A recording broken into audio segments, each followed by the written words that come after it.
Okay, welcome to another episode of the Canucks Chatter podcast. Of course, I'm Rafael. That's Victor. Today we have a special guest, Greg Balloch. He is a producer on the Halford and Bruff Show, play-by-play for the Delta Ice Hawks, analyst for the Vancouver Giants, and a goaltending coach, scout, and analyst. First off, nice to meet you, Greg, and thanks for doing this. Hey, thanks for having me on, guys. Anytime. Yeah, thanks. Our goaltending guru. Yeah, we're gonna have a lot of goalie questions for you coming up, but I thought I'd start by just asking you about the Canucks, the season so far. They're 11 games in. What are your thoughts about the team so far, and a month has passed and how they played? Well, the big question mark for me was what they were going to do without Demko, obviously going into the year, knowing that he was hurt. And the Lankinen signing has just been the story for me, right? Like hasn't lost in regulation yet. You sign him for just a pittance, right? There's no money essentially on his contract.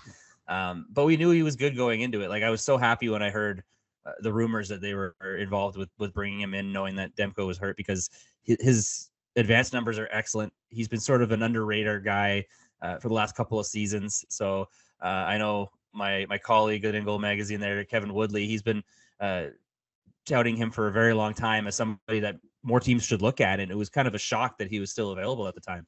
So the fact that he was the guy that they targeted and brought in was very exciting to me, even before he, put on a Canucks jersey. And then the fact to see him have this kind of success now to start has been really, it's been fun to watch. It's been not an easy situation for him. I don't think people realize coming into a new organization, new system in front of you, completely his third new system that he's had to play behind in 3 or 4 years now.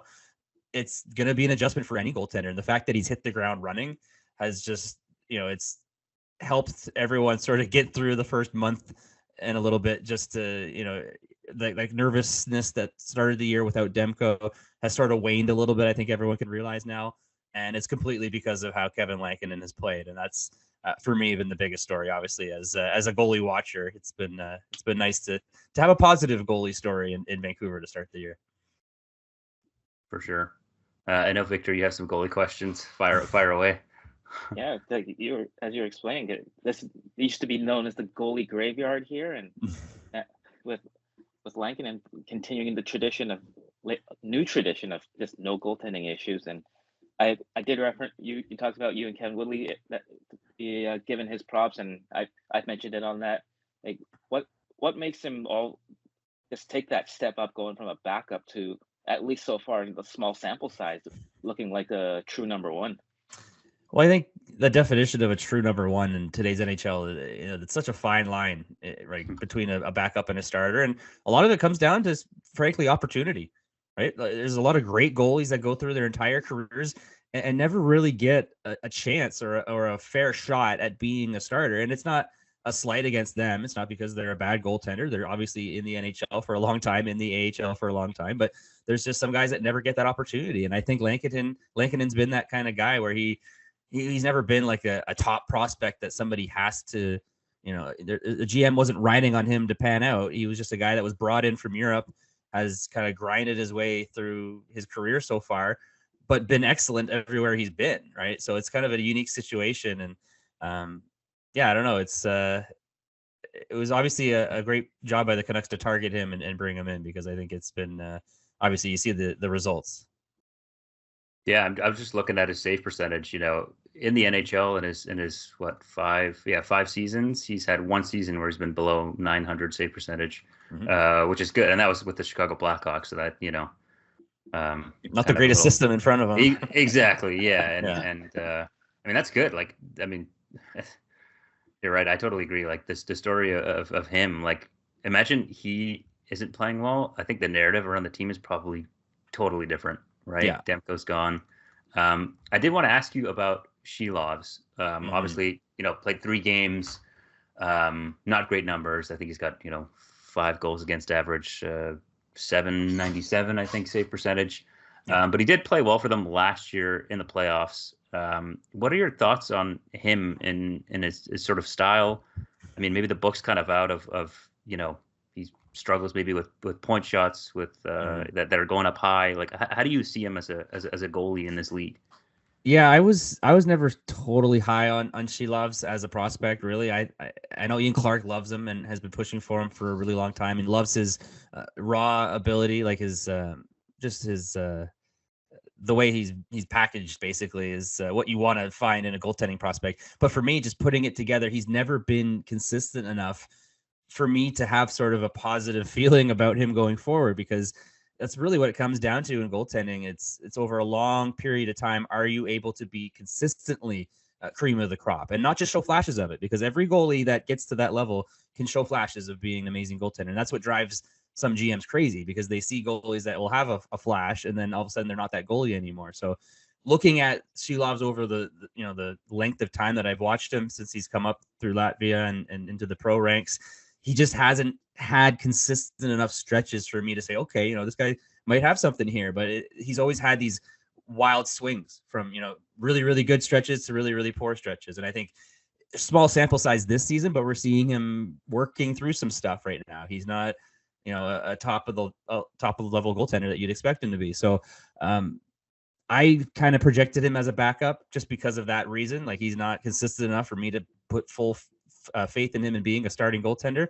But you never want to rule a guy out. There's always adjustments that can be made that will help goaltenders. And we've seen it before where a guy might hit 29, 30 years old and he adds a component to his game. And all of a sudden he has that consistency. It's added that consistency to his game. So I'm never going to rule it out with a guy that has the tools like Shilovs.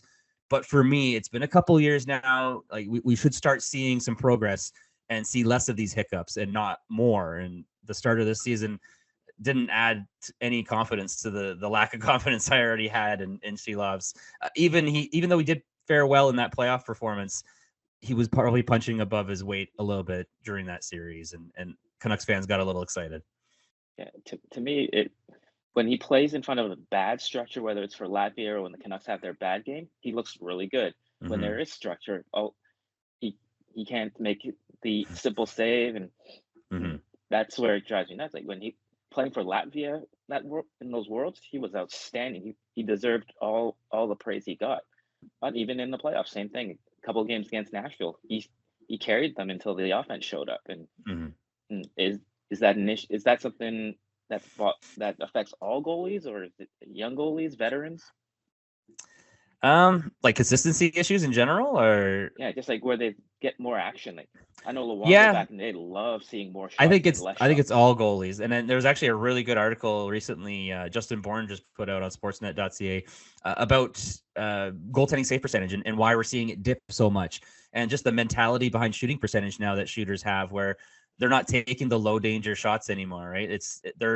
You're seeing less shots on goal, but more high danger shots on goal. And then the stats also skewed in a way where if you're getting too many medium to low danger opportunities, the goalies actually, their winning percentage goes up with the more action they see. So it's really interesting to look at, because it really, the eye test where you say like a goalie who has a lot of action is going to be more into the game. That's actually bearing true in the numbers that they came out with, which is really interesting to see. It's really the high danger opportunities the teams are focusing on now, right? They're waiting and picking their spots when they shoot now, rather than padding the goalie stats with the low and medium danger shots. So I found that really interesting to see. And with Shilovs, he's always had a really good high danger save percentage.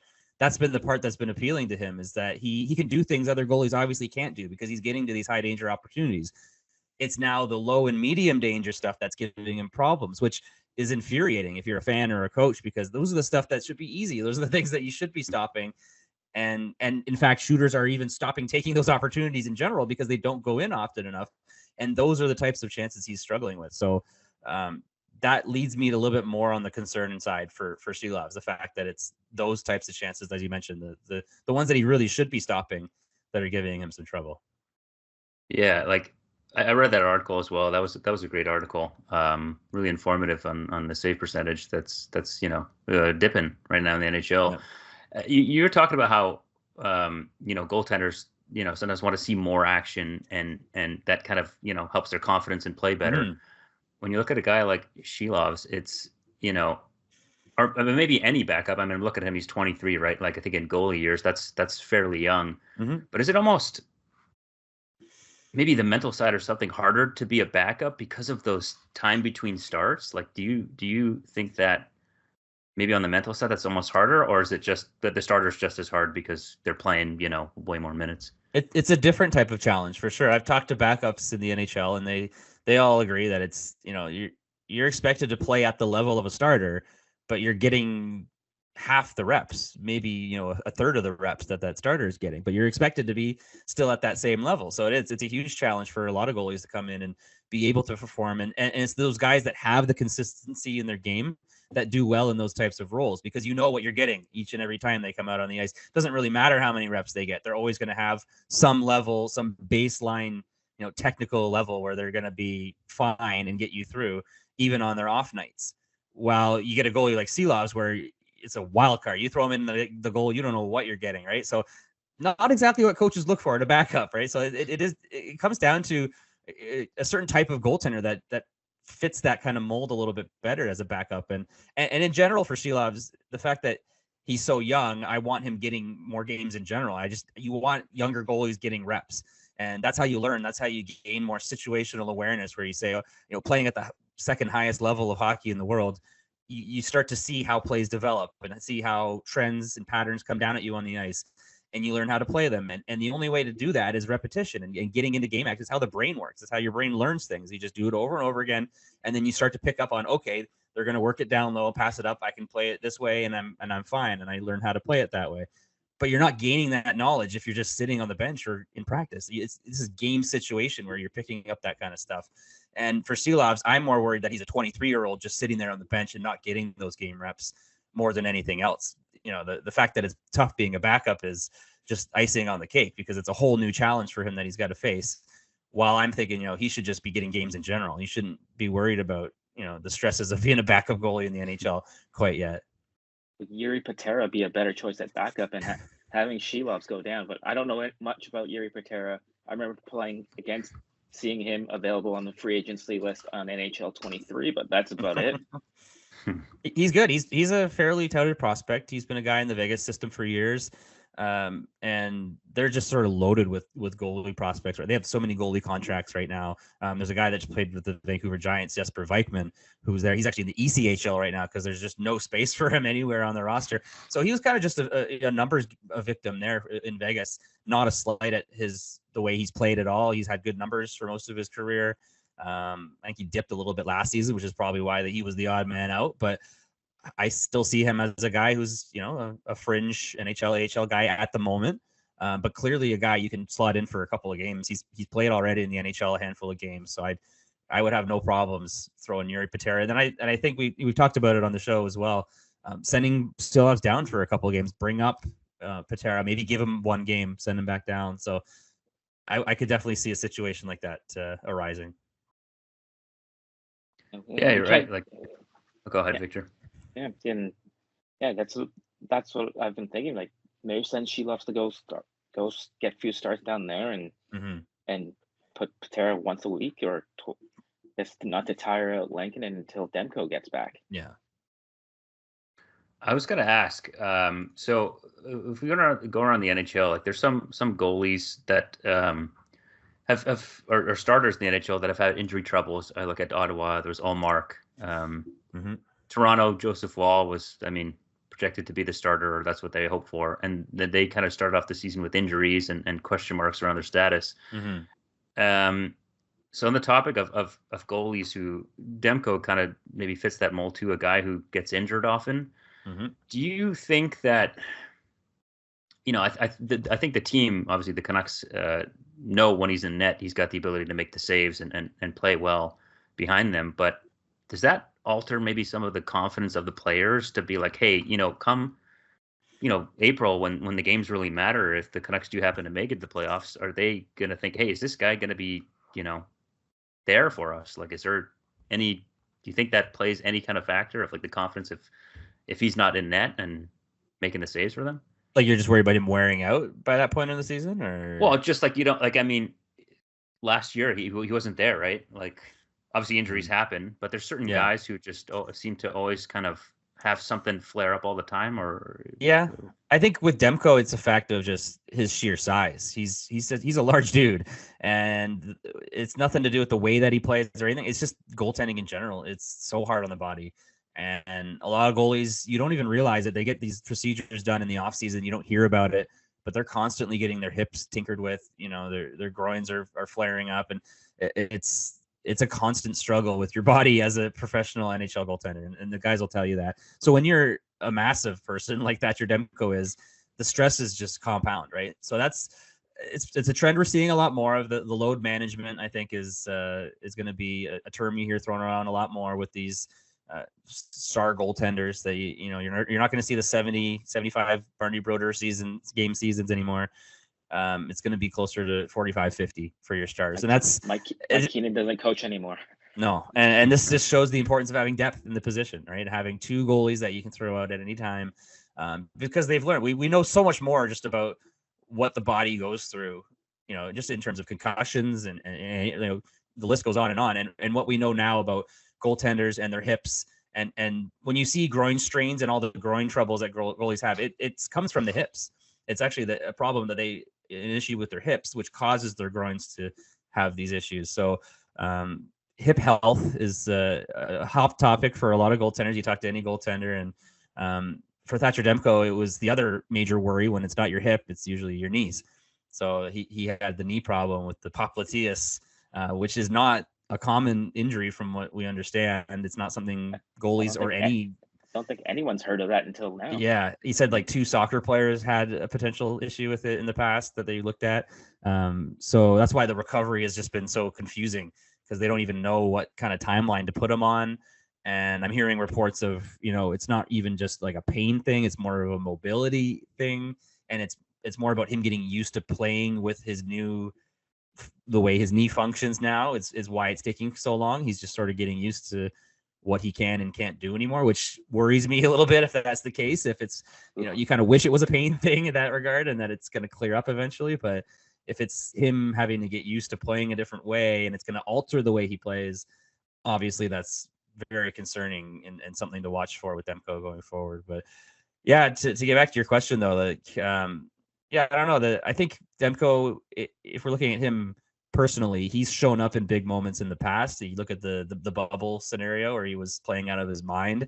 The only reason they were even in that series against Vegas was Thatcher Demko. So I don't think the team has that in the back of their mind at all. I think they trust Demko to deal with his body and himself the best that he can. And I think they know he's a top tier goaltender.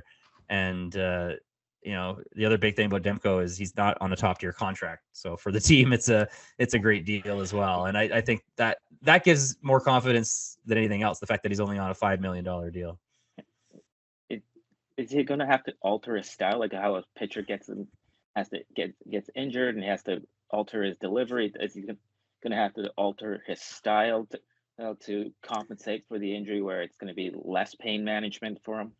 I hope not. Maybe he goes into reverse VH on the post a little bit less often, which is when you have the front knee down on the post, which is a tough position to put your body in, especially with your ankle and your knee. So I can see that becoming an issue for him going forward. If that's true, if that's the case, that he's got this mobility issue. And yeah, it's not good. Like as someone who has hip problems myself and has seen what the lack of mobility can do to your game over the years, it sneaks up on you where you go to make moves that you used to make and your body just doesn't do it anymore. And it's just sort of muscle memory where you could do it before, but now you can't. And that learning process, if that's what he has to go through, it's not going to look pretty at the NHL level. If you're learning that on the fly, like I really hope it's not a major issue, but obviously it's taking him so long to come back.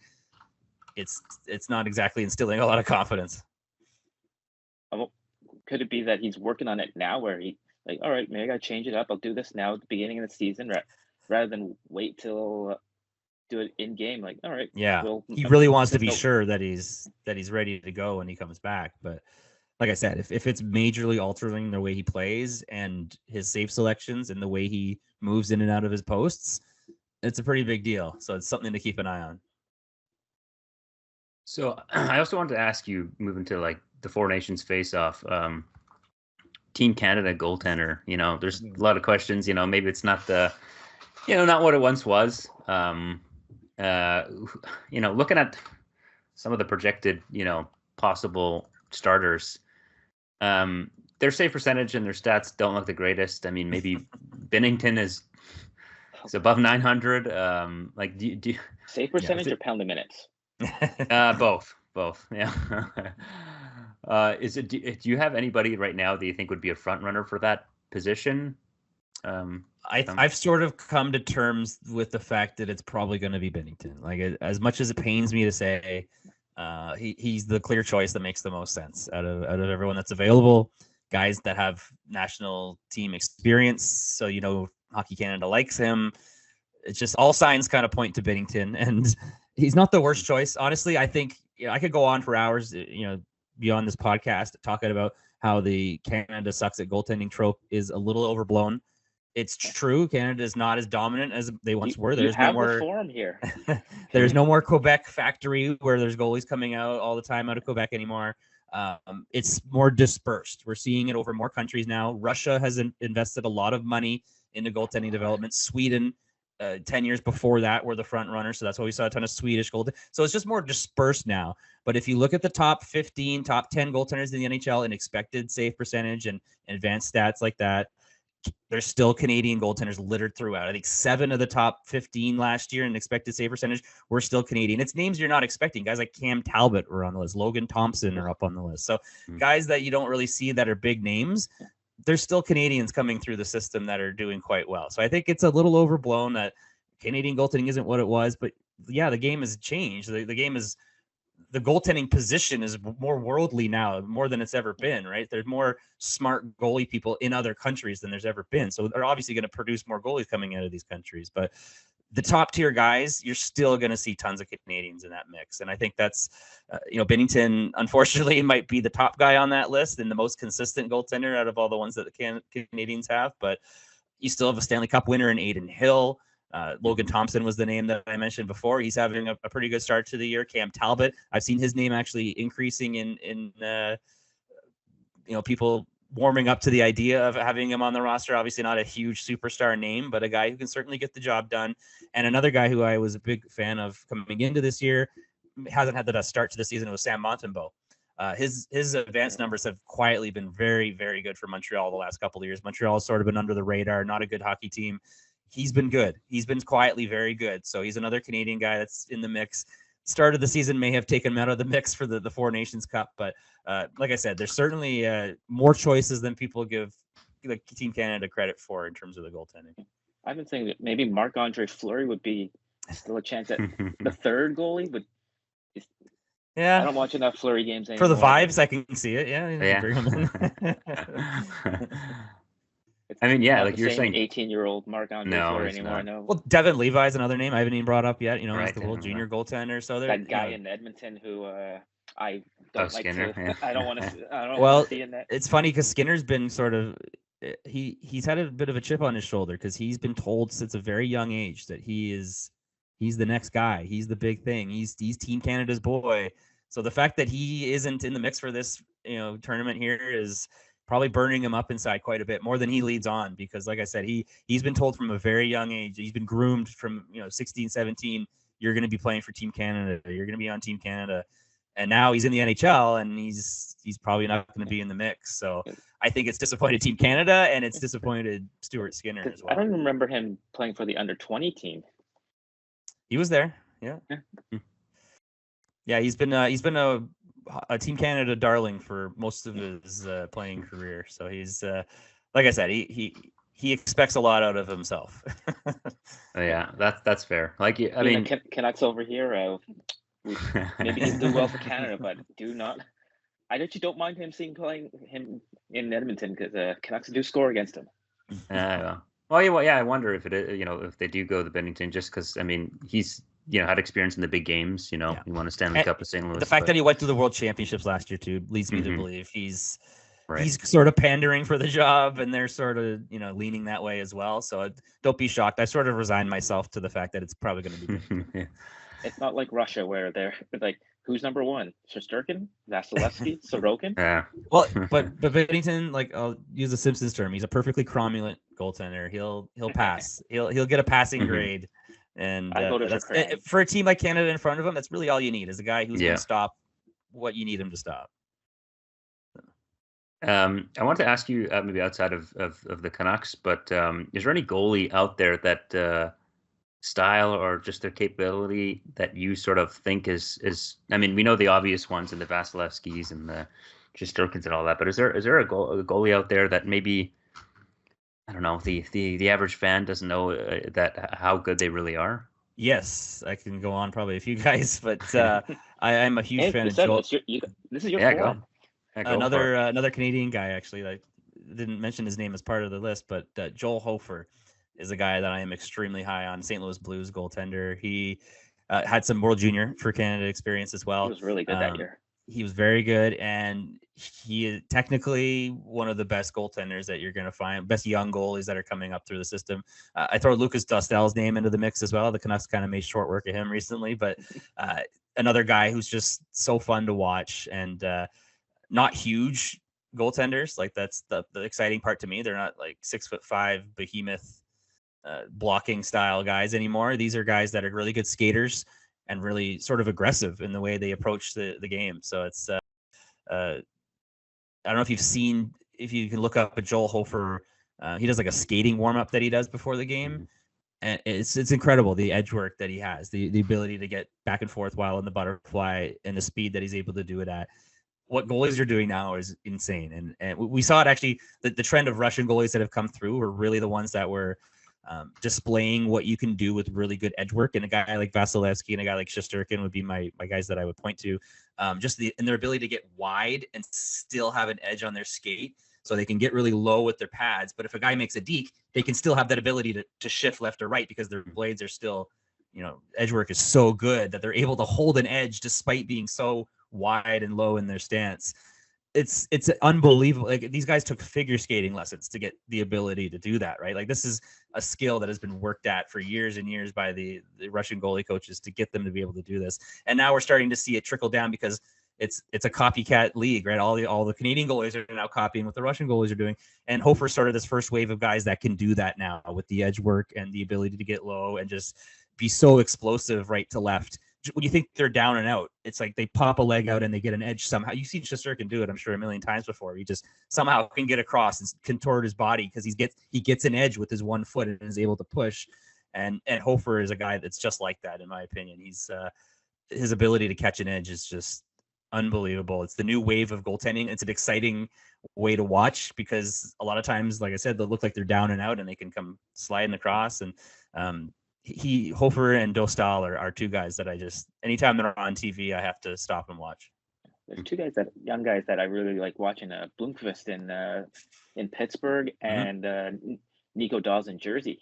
Yeah. I know Dawes isn't up right now, but I really like how they've played. Off to a tough start in Utica as well. They just fired their coach after 8 games, so it's not going well there. Now the new coach. Nico, I'm a little biased. I've actually worked with Nico in the past. He's a Burlington kid. He came up there in Ontario, and I went to some goalie schools where he was at. And anytime I talk about him, I'm always over the moon about my praise in Nico Dawes. I think he'll be a starter for a while.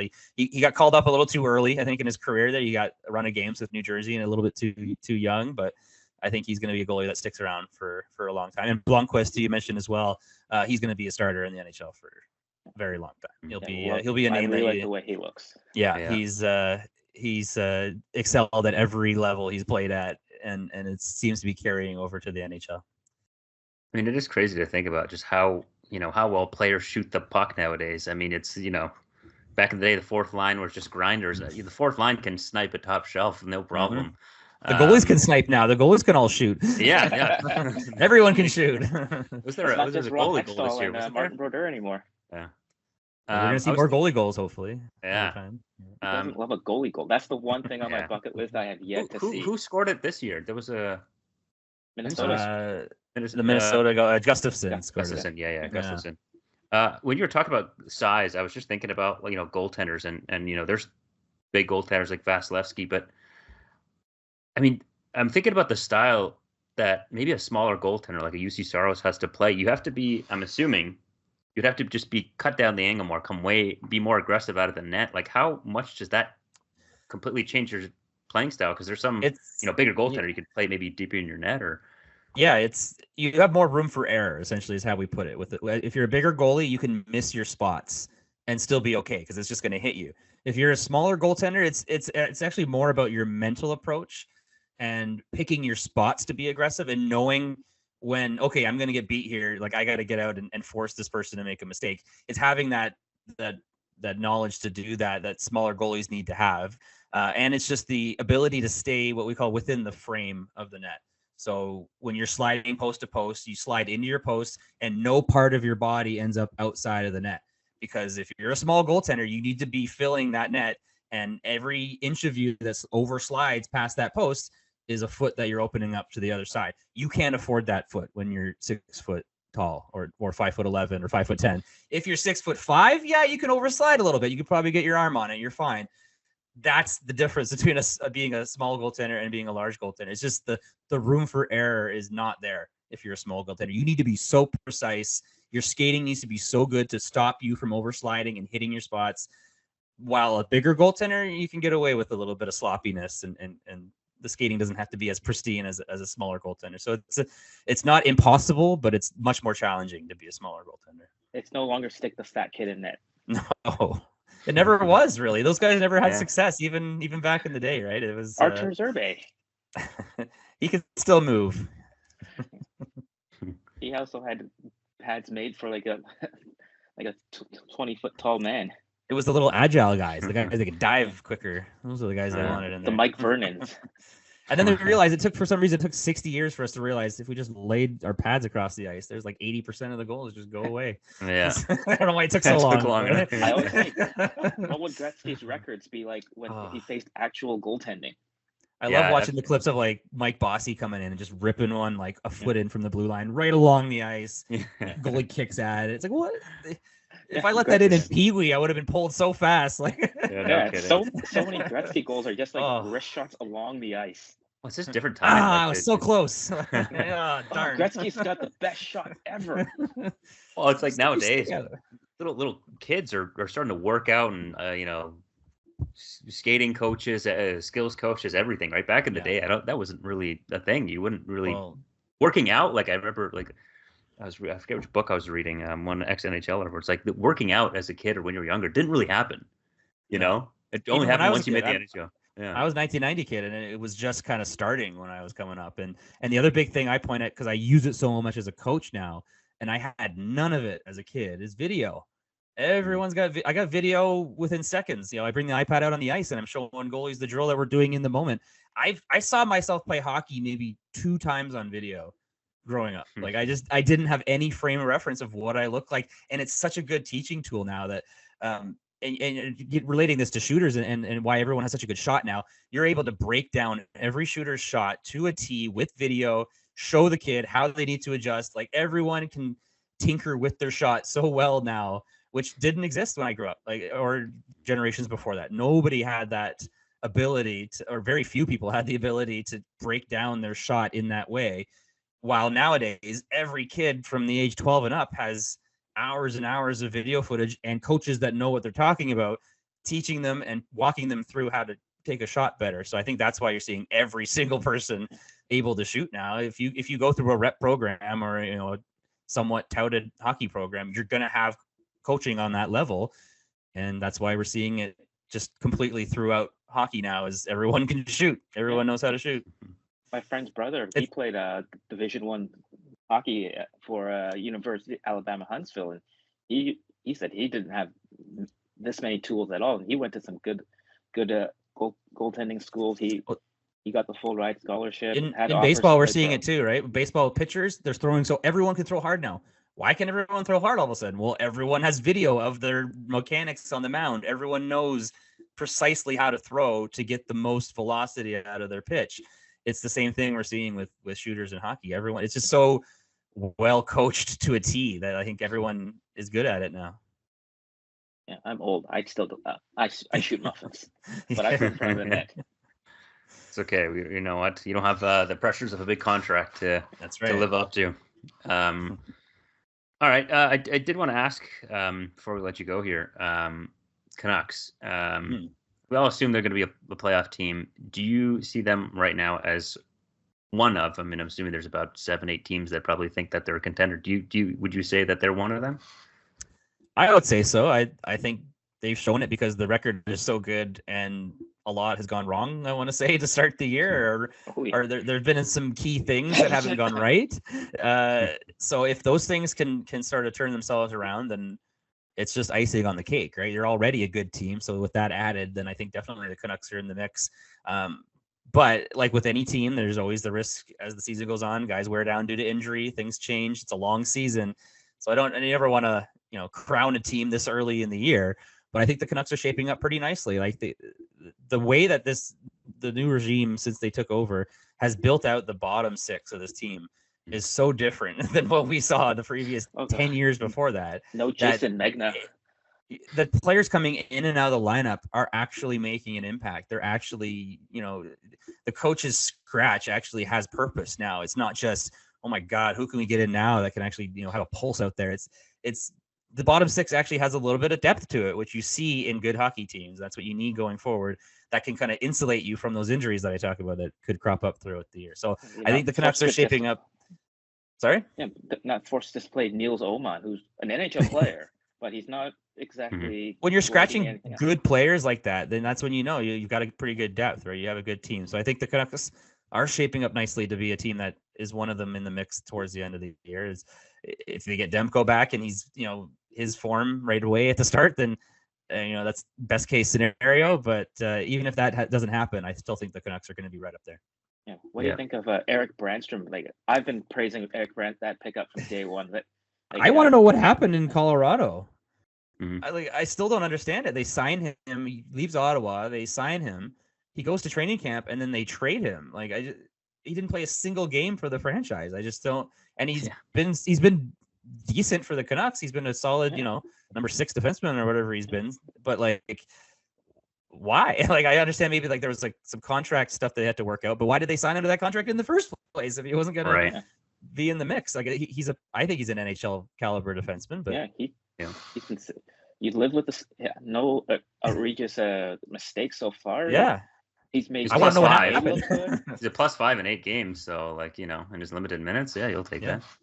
Obviously, he's not gonna he's not a huge body. He's gonna get pushed around a little bit, but he's sort of a Quinn Hughes light in the ability to kind of escape out of corners and stuff like that. So I think that's as long as you know what you're getting from the guy. Soucy and Myers have not been able to do. Soucy's been rough, and Myers has had better stretches for sure. I think he'll turn it around. But... It wasn't last season, Myers. No, he's got to get that. He's got to play the Kraken again and feel the hate. For some reason they just hate Tyler Myers in Seattle. But... One little hit. Yeah, I don't get that. People don't forget. It's the old Superbad quote. Hey, ask Jack Johnson. He still gets booed in Vancouver. That's true. Yeah. Before one more last question before we let you go and we wrap this up. Around the NHL, any surprises on a team that you're like, where did this come from? I mean, a few come to my mind, but if you had to narrow it down. Well, let me pull up the standings here. I think the Kings, what they're doing with their goaltending, off the top of my head, have been a team that I've had a close eye on just because of the way they've operated their goaltending in the last couple of years. They haven't gone after the big name this year. They did the Dubois trade and brought in Kemper, who's actually been fairly good, and Rittich, Stanley Cup winner. Yeah, their other goalie Rittich has been decent. So I think they've been sort of a surprising team. I really like the Stolarz-Woll tandem in Toronto. I think that's added a lot of consistency. Now that they finally have their goaltending figured out, it seems to be like other things are the problems in Toronto now. After if they could only have had this tandem, 4 or 5 years ago. I've been a huge fan of Stolarz for a long time. I think he should have been a starter 3 years ago. I think he's the guy who's been another one who's just sort of not had an opportunity. He's had a few injury stretches, so that's why he's missed out on some opportunities. But I think he's a world-class goaltender. You look at his numbers in Anaheim and Florida the last couple of years. Absolute starter material. So I think what Toronto did by going out and getting him and having Wall in the mix as well, I think Joseph Wall was going to be a starter in the NHL for a long time as well. I really like that combo that they have there, which is, like I said, kind of surprising that now they have their goaltending figured out in my eyes, that they're struggling in other ways. But yeah, I think that's the other one. And then Calgary, right? Everyone's talking about Calgary being a big surprise team. Cooled off as of late, but Dustin Wolf, we were talking about younger goalies that are exciting to watch. Another smaller guy that's just lights out. If you haven't seen Dustin Wolf play hockey, he's unbelievable with the stuff that he can do. Like he's almost UC Saros size, but he's just so springy, and just the way he moves around the crease is not like any other goalie that you're going to watch. And his athleticism, I hate that word when you throw it out with goaltenders. He's a true athlete, though, the way he plays, his flexibility, he's just and he's another guy who's just succeeded at every single level. He's AHL goal of the year. He was unbelievable for Everett in the WHL. Yeah, AHL goal of the year twice in a row. So it's been a long time coming for Dustin Wolf to get his opportunity. He's still pretty young, but yeah, what he's doing with Calgary has been exciting to watch, because he's a guy that I like to see play as well. Unfortunately, it's for Calgary. Fortunately, it's for Calgary, but Calgary's, as a Vancouver Giants guy, they keep picking up. They got Jaden Lipinski, they got Sam Honzik. Calgary might be starting to warm up to me a little bit here with all the former Giants that they're adding. So. Yeah, Giants will always be in our hearts, but this guy's the big enemy jersey.